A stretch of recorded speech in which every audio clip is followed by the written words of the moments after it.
আসসালামু আলাইকুম। সংবাদে আপনাদের সবাইকে স্বাগত জানাচ্ছি। আমি ফিরোজ তোহা। শুরুতেই আরবে কেবলস সংবাদ শিরোনাম।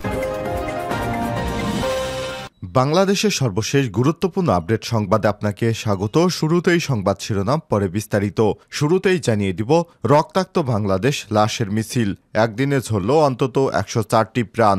ভয়ঙ্কর সংঘাতের এবং সহিংসতায় আবারও রক্তাক্ত হল বাংলাদেশ। কোটা সংস্কারের দাবিতে শুরু হওয়া শিক্ষার্থীদের আন্দোলনকে সরকার পতনের এক দফায় রূপান্তর করার পর অসহযোগ কর্মসূচির প্রথম দিনে গতকাল রোববার সারা দেশে এক ভীতিকা বিভীষিকাময় পরিস্থিতি সৃষ্টি হয়েছে।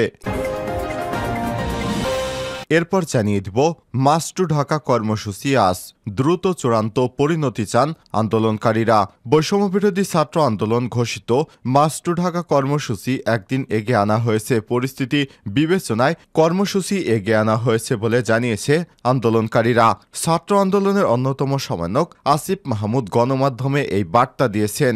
একই সঙ্গে ভিডিও বার্তাও দিয়েছেন। এছাড়াও হাসনাত আবদুল্লাহ, শারজিস আলম, নাহিদ ইসলাম সহ সরকার ও অন্যান্য সমন্বয়ক এবং সহ সমন্বয়কেরা ফেসবুকে স্ট্যাটাস বা গণমাধ্যমে বার্তা দিয়ে কর্মসূচির বিষয়টি নিশ্চিত করেছেন। আর সোমবার এই কর্মসূচি পালিত হবে।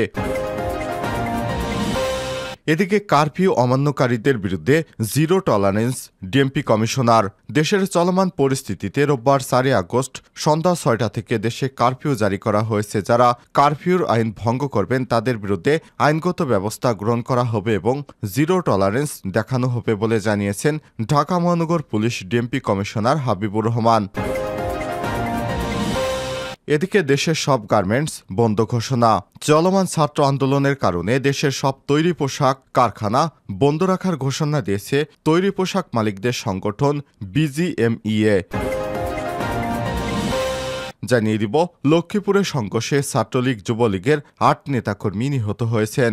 লক্ষ্মীপুরে বৈষম্য বিরোধী আন্দোলনকারীদের সঙ্গে গোলাগুলি এবং সংঘর্ষের ঘটনা ঘটে। এ সময় আওয়ামী লীগ এবং আন্দোলনকারীরা কয়েকটি প্রতিষ্ঠান ভাঙচুর করে। এই ঘটনায় ছাত্রলীগ ও যুবলীগের 8 নেতাকর্মী নিহত হয়েছে।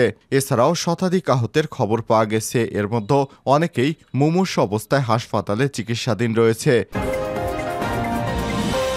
এবং সর্বশেষ জানিয়ে দেব, মার্চ টু ঢাকা কর্মসূচিতে সংহতি হেফাজতে ইসলামের। ছাত্র জনতার এক দফা আন্দোলনে দেশবাসীকে সমবেত হওয়ার আহ্বান জানিয়েছে হেফাজতে ইসলাম বাংলাদেশের আমির আল্লামা শাহ মুহিবুল্লাহ বাবুনগরী। রোববার 4 আগস্ট রাতে সংবাদ মাধ্যমে পাঠানো এক বিবৃতিতে তিনি এই আহ্বান জানান। বিবৃতিতে বিষয়টি হেফাজতে ইসলামের যুগ্ম মহাসচিব মীর ইদ্রিস কালবেলাকে নিশ্চিত করেছেন।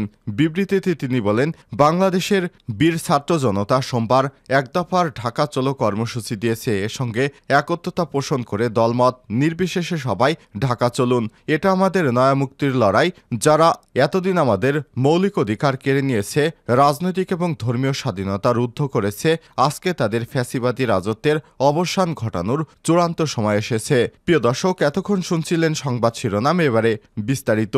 তবে তার আগে বন্ধুরা, কমেন্ট করে জানিয়ে দিন আপনি বিশ্বের কোন দেশ থেকে আমাদের সংবাদটি দেখছেন এবং শুনছেন। আর বন্ধুরা, কমেন্ট করে জানিয়ে দিন এই সংবাদ সম্পর্কে আপনার মূল্যবান মতামত। আর বন্ধুরা, এই ভিডিওটিতে একটি লাইক দিয়ে চ্যানেলে নতুন হয়ে থাকলে চ্যানেলটি সাবস্ক্রাইব করে আমাদের সঙ্গেই থাকুন। এবারে বিস্তারিত। রক্তাক্ত বাংলাদেশ, লাশের মিছিল, একদিনেই ঝরল অন্তত 104 প্রাণ। ভয়াবহ সংঘাত পরিস্থিতিতে আবারও রক্তাক্ত হয়ে উঠেছে বাংলাদেশ। কোটা সংস্কারের দাবিতে শুরু হওয়া শিক্ষার্থীদের আন্দোলনকে সরকার পতনের এক দফায় রূপান্তরের পর অসহযোগ কর্মসূচির প্রথম দিনে গতকাল রোববার সারা দেশে আওয়ামী লীগ এবং তাদের সহযোগী সংগঠনের নেতাকর্মী এবং আইনশৃঙ্খলা রক্ষাকারী বাহিনীর সঙ্গে সংঘর্ষে হামলা, পাল্টা হামলা কিংবা আক্রমণে জীবন হারিয়েছে কমপক্ষে 104 জন। আহত হয়েছে কয়েক হাজার মানুষ। নিহতের তালিকায় আছে শিক্ষার্থী, সাংবাদিক, পুলিশ, আওয়ামী লীগ এবং বিএনপির সহ বিভিন্ন শ্রেণী পেশার মানুষ। এর মধ্যে সিরাজগঞ্জের এনায়েতপুরে থানায় ঢুকে 13 জন পুলিশকে হত্যা করা হয়েছে। হামলা করা হয়েছে 20টি থানা সহ পুলিশের 27টি থানায়। বিভিন্ন এলাকায় সংখ্যালঘু বাড়ি এবং ব্যবসা প্রতিষ্ঠানে ভাঙচুর ও লুটপাটের অভিযোগও পাওয়া গেছে। এই পরিস্থিতিতে রোববার সন্ধ্যা 6টা থেকে সারা দেশে অনির্দিষ্টকালের জন্য কারফিউ জারি করা হয়েছে। সোমবার থেকে 3 দিন সাধারণ ছুটি ঘোষণা করেছে সরকার। শনিবার কেন্দ্রীয় শহীদ মিনারে বিক্ষোভ সমাবেশ শেষে কোটা সংস্কারের দাবিতে গড়ে ওঠা বৈষম্যবিরোধী ছাত্র আন্দোলনের বিক্ষোভ সমাবেশ থেকে সরকার পতনের এক দফা আন্দোলনের ঘোষণা দেওয়া হয়। এই ঘোষণায় বিএনপি সহ সরকার বিরোধী রাজনৈতিক দল এবং সংগঠনগুলো সমর্থন দিয়ে মাঠে নামে। এক দফা আদায়ে গতকাল থেকে আন্দোলনকারী শিক্ষার্থীদের অসহযোগ আন্দোলনের কর্মসূচি শুরু হয়। বিপরীতে তাদের প্রতিরোধে মাঠে নামে ক্ষমতাসীন আওয়ামী লীগের নেতাকর্মীরা। তারা এক দফা আন্দোলনকারীদের প্রতিহত করার ঘোষণা দেয়। দুই পক্ষের মুখোমুখি অবস্থানের জেরে দেশের বিভিন্ন স্থানে ভয়াবহ সংঘর্ষে পরিণত হয়েছে। গতকাল রাজধানীর ঢাকা থেকে শুরু করে বিভিন্ন জেলায় সংঘাত এবং সহিংসতায় উভয় পক্ষের হাতে ধারালো অস্ত্র, লাঠিসোঁটা দেখা গেছে। সংঘাতের মধ্যে বিভিন্ন এলাকায় আগ্নেয়াস্ত্র থেকে গুলি ছুটতে দেখা গেছে। সাদা পোশাকের লোকজনকে দিনভর ঢাকাসহ বিভিন্ন এলাকায় পুলিশের গত কয়েকদিনের তুলনায় অপেক্ষাকৃত নীরব দর্শকের ভূমিকায় দেখা গেছে। তবে কয়েকটি জেলায় পরিস্থিতি নিয়ন্ত্রণে গুলি করেছে পুলিশ। সার্বিক পরিস্থিতিতে আলোচনায় দরজা খোলা রাখার কথা জানিয়েছে ক্ষমতাসীন আওয়ামী লীগ দলটির পক্ষ থেকে।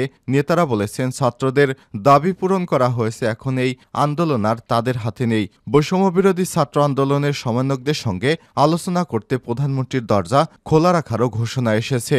তবে আন্দোলনকারীরা আলোচনার সম্ভাব্য সব দরজাই প্রত্যাখ্যান করে এক দফা আন্দোলন চালিয়ে যাওয়ার ঘোষণা দিয়েছেন। অসহযোগ কর্মসূচি চলার মধ্যেই গতকাল আন্দোলনকারীরা সরকার পতনের এক দফা দাবিতে আজ সোমবার লং মার্চ টু ঢাকা কর্মসূচি করেছেন। মার্চ টু ঢাকা কর্মসূচি আজ দ্রুত চূড়ান্ত পরিণতি চায় আন্দোলনকারীরা। বৈষম্যবিরোধী ছাত্র আন্দোলনের ঘোষিত মার্চ টু ঢাকা কর্মসূচি একদিন এগিয়ে আনা হয়েছে। পরিস্থিতি বিবেচনায় কর্মসূচি এগিয়ে আনা হয়েছে বলে জানিয়েছেন আন্দোলনকারীরা। ছাত্র আন্দোলনের অন্যতম সমন্বয়ক আসিফ মাহমুদ গণমাধ্যমে এই বার্তা পাঠিয়েছেন। একই সঙ্গে তিনি ভিডিও বার্তা দিয়েছেন। এছাড়াও হাসনাত আবদুল্লাহ, সাজিস আলম, নাহিদ ইসলাম সহ সরকার এবং অন্যান্য সমন্বয়ক ফেসবুকে স্ট্যাটাস বা গণমাধ্যমে বার্তা দিয়ে কর্মসূচির বিষয়টি নিশ্চিত করেছেন। আর সোমবার এই কর্মসূচি পালিত হবে। সংশ্লিষ্টরা বলেছেন, দ্রুতই চূড়ান্ত পরিণতি চান আন্দোলনকারীরা। সে কারণে এই কর্মসূচির ডাক দিয়ে এগিয়ে আনা হয়েছে। জানা গেছে, গতকাল রোববার বিকাল 5টা 20 দিকে মার্চ টু ঢাকা কর্মসূচি 6 আগস্ট থেকে পরিবর্তন করে 5 আগস্ট করার ঘোষণা দিয়েছে আন্দোলনের সমন্বয়ক আসিফ মাহমুদ। গণমাধ্যমে পাঠানো এক বার্তায় তিনি জানান, পরিস্থিতি পর্যালোচনায় এক জরুরি সিদ্ধান্তে আমাদের মার্চ টু ঢাকা কর্মসূচি 6 আগস্ট থেকে পরিবর্তন করে 5 আগস্ট করা হলো। অর্থাৎ আগামীকালই সোমবার সারা দেশে ছাত্র জনতাকে ঢাকার উদ্দেশ্যে যাত্রার আহ্বান জানাচ্ছি। এ সময় তিনি বলেন, চূড়ান্ত জবাব দেওয়ার সময় এসে গেছে। বিশেষ করে আশপাশের জেলাগুলো থেকে সবাই ঢাকা আসবেন এবং যারা পারবেন আজই রোববার ঢাকার উদ্দেশ্যে রওনা হয়ে যান। ঢাকা এসে মুক্তিকামী ছাত্র জনতা রাজপথগুলোতে অবস্থান নিন। চূড়ান্ত লড়াই এই ছাত্র নাগরিক অভ্যুত্থানে চূড়ান্ত স্বাক্ষর রাখার সময় এসে গেছে। ইতিহাসে অংশ থেকেই সবাই ঢাকায় আসুন, যে যেভাবে পারেন ঢাকায় চলে আসুন। ছাত্র জনতা এক নতুন বাংলাদেশের অভ্যুদয় ঘটাবে। কারফিউ অমান্যকারীদের বিরুদ্ধে জিরো টলারেন্স, বলছে ডিএমপি কমিশনার। দেশে চলমান পরিস্থিতিতে রোববার 4 আগস্ট সন্ধ্যা 6টা থেকে দেশে কারফিউ জারি করা হয়েছে। যারা কারফিউর আইন ভঙ্গ করবেন তাদের বিরুদ্ধে আইনগত ব্যবস্থা গ্রহণ করা হবে এবং জিরো টলারেন্স দেখা হবে বলে জানিয়েছেন ঢাকা মহানগর পুলিশ ডিএমপির কমিশনার হাবিবুর রহমান। এ সময় তিনি বলেন, ঢাকা মহানগর পুলিশ এখন পর্যন্ত অত্যন্ত ধৈর্য এবং সহনশীলতা এবং সংবেদনশীলতার পরিচয় দিয়েছে। আমাদের ব্যবস্থা গ্রহণে কোনো আন্দোলনকারী ছাত্রের বিরুদ্ধে নয়। আমাদের ব্যবস্থা গ্রহণ নাশকতকারীদের বিরুদ্ধে, সন্ত্রাসীদের বিরুদ্ধে, অগ্নিসংযোগকারীদের বিরুদ্ধে, পুলিশ হত্যাকারীদের বিরুদ্ধে। তাদের বিন্দুমাত্র ছাড় দেওয়া হবে না। তাদের বিরুদ্ধে ঢাকা মেট্রোপলিটন পুলিশ আইনের সর্বোচ্চ ক্ষমতা প্রয়োগ করতে বাধ্য হবে। ঢাকাবাসীর প্রতি অনুরোধ, কারফিউ চলাকালীন কেউ বিনা প্রয়োজনে ঘর থেকে বের হবেন না। রোববার রাত 10:30টার দিকে ডিএমপির মিডিয়া সেন্টারে আয়োজিত এক সংবাদ সম্মেলনে সব কথা বলেন তিনি। কমিশনার বলেন, আমরা গভীর উদ্বেগের সাথে লক্ষ্য করছি যে বৈষম্যবিরোধী ছাত্র আন্দোলনের ব্যানারে যৌক্তিক কোটা সংস্কারের দাবিতে সাধারণ ছাত্রছাত্রী যে আন্দোলন শুরু হয়েছিল সেখানে আন্দোলনকারীদের ঢাল হিসেবে ব্যবহার করেছে দুর্বৃত্তরা। ঢাকা মহানগর সহ সারা দেশে নজিরবিহীন অরাজকতা, অগ্নিসংযোগ এবং ভাঙচুর চালিয়েছে। এ সহিংসতায় চরম জনদুর্ভোগের পাশাপাশি বিভিন্ন স্থানে সংঘর্ষ এবং হতাহতের মতো দুঃখজনক ঘটনা ঘটেছে। এতে রাষ্ট্রীয় সম্পদের অবর্ণনীয় অভাবনীয় ক্ষতি এবং সাধারণ মানুষের নিরাপত্তা চরমভাবে বিঘ্নিত হয়েছে। দেশের সব গার্মেন্টস বন্ধ ঘোষণা। চলমান ছাত্র আন্দোলনের কারণে দেশের সব তৈরি পোশাক এবং কারখানা বন্ধ রাখার ঘোষণা দিয়েছে তৈরি পোশাক মালিক সংগঠন বিজিএমএ।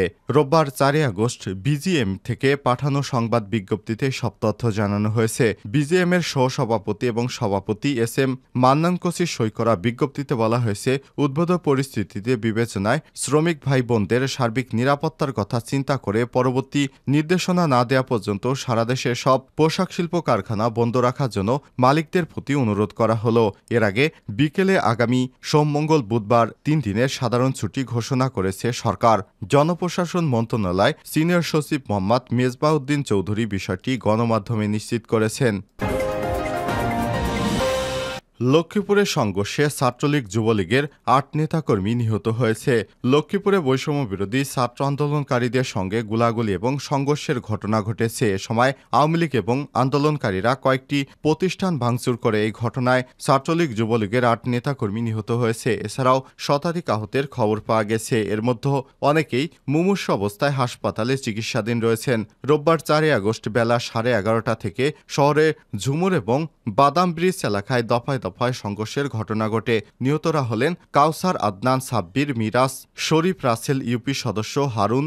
বাকি একজনের নাম এখনও জানা যায়নি। লক্ষ্মীপুর সদর হাসপাতালে আবাসিক চিকিৎসা কর্মকর্তা RMO অরূপ পাল নিহতের বিষয়টি নিশ্চিত করেছেন। নিহতের বিষয়টি নিশ্চিত করেছে সদর থানা পুলিশের SI সোহেল। নিহতদের মরদেহ সালাউদ্দিন টিপুর বাসায় এলাকা থেকে উদ্ধার করেছে বলে জানায় পুলিশ।